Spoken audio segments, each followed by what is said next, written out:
Can, before we leave America and go to other parts of the world, including this one, can you, Jeff, comment on the following statement that Trump probably has a deep fear and worry and recognition that America is no longer the hegemon, no longer the number one player in the world in many areas, although overall I think by far America is still the number one. But the fear in him is perhaps driving a lot of the decisions that he makes.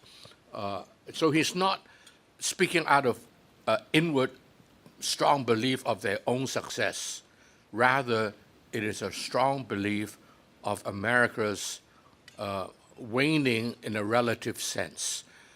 Is that your reading of the situation? It's a very good question of what Trump himself views and what the political elites view the situation. Marco Rubio said one clear, direct, correct, and honest statement when he said the unipolar world is over. That's probably the single most important statement that's been made in the American political scene in the Trump administration. It wasn't contradicted. No one jumped up and said, oh, Marco, you're too pessimistic, or why are you saying that? So I think that there is a real understanding. Yes, there are multiple powers, and yes, the United States is no longer in charge. I don't know what implication they take from that and how much Trump's actions are in some response to that. I think there are several points that are that do follow that we could trace. One, as I said, Trump is not interested in the Ukraine war at all. He's in no position to ask for more financial support for Ukraine in any event, so that's why the war will end one way or another. But he probably also understands we're not defeating Russia, and so the whole point is pretty useless to be having this war. That's a reflection of reality in this sense. But he take another implication of that. One implication is he'd like to he's happy to divide the spoils of Ukraine with Putin. You take these minerals, we'll take these minerals. So they're dividing up Ukraine. Ukraine is the absolute loser in this. This is basically this is basically what Trump is doing or trying to do. I don't think it can work so crudely as Trump believes, but that's the level at which this is being done. He and Vladimir will divide Ukraine and will end the conflict and will respect each other on that.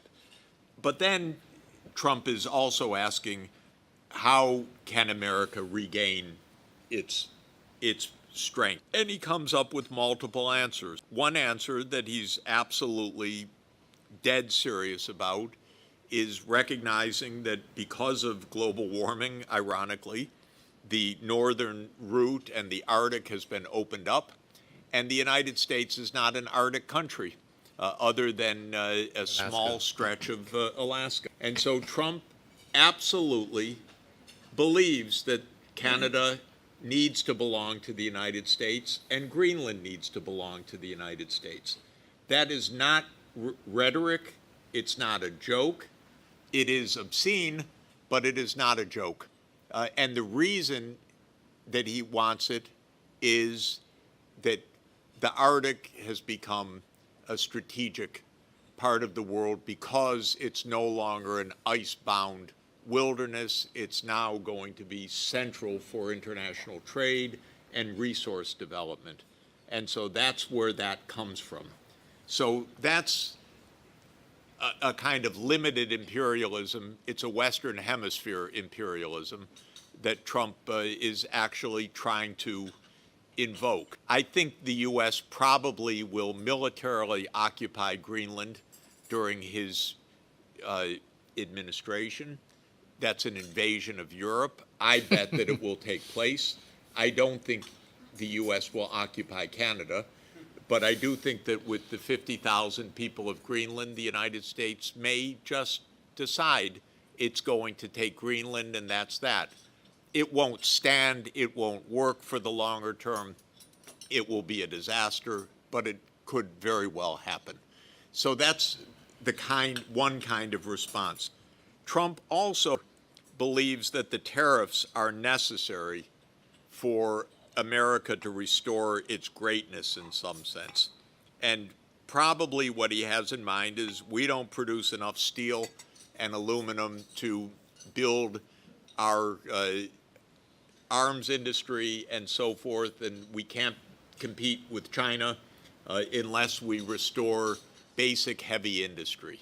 So I think that that is, he doesn't express it in a very clear way, and the tariff policy is an absurd way to approach this, and it's going to fail, but it's probably on his mind in the way you're saying, Ronnie, that, that this is part of the rebuilding process for the U.S. The problem that I have with all of that is I've never seen more illiterate economic policy. It's not even policy. That's a grandiose term for what passes as a thought process day by day. We have no institution in the United States asking the question about industrial policy or strategy. None. We have no planning agency. We have no NRDC, NDRC. We have no economy ministry. We have no